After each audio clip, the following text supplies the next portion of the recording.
शेतकरी बांधवांनो नमस्कार। उन्हाचा पारा पुन्हा चढणार, राज्यात येत्या तारखेनंतर पावसाची शक्यता। बघूयात काय आहे माहिती या व्हिडिओच्या माध्यमातून।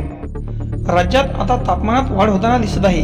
उन्हाचा पारा वाढत आहे, त्यामुळे सकाळीच उन्हाचे चटके जाणवू लागले आहेत। राज्यातील वर्धा, सोलापूर, अकोला जिल्ह्यात सर्वाधिक तापमानाची नोंद झाली आहे व तसेच हवामान विभागाने 28 तारखेनंतर राज्यात वातावरण ढगाळ राहणार असल्याचा अंदाजही वर्तवला आहे।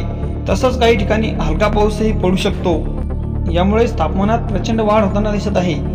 त्यामुळे महाराष्ट्रातील उत्तर मध्य भागात 28, 29 आणि 30 मार्च दरम्यान आर्द्रतेत वाढ होण्याची शक्यता आहे। 28 तारखेनंतर राज्यातील काही भागात पावसाच्या हलक्या सरी बरसण्याची शक्यताही सुद्धा वर्तवण्यात आली आहे। शेतकरी मित्रांनो, पुण्यात 3 ते 4 दिवस आकाश निरभ्र राहण्याची शक्यता आहे। मात्र 28 मार्चला ढगाळ वातावरण निर्माण होऊ शकते।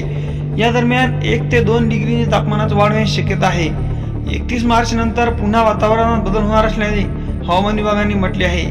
आपला व्हिडिओ आवडला असेल तर आपल्या चॅनलला सबस्क्राईब करून समोरील दिलेले बेल आयकॉन नक्की प्रेस करा। धन्यवाद।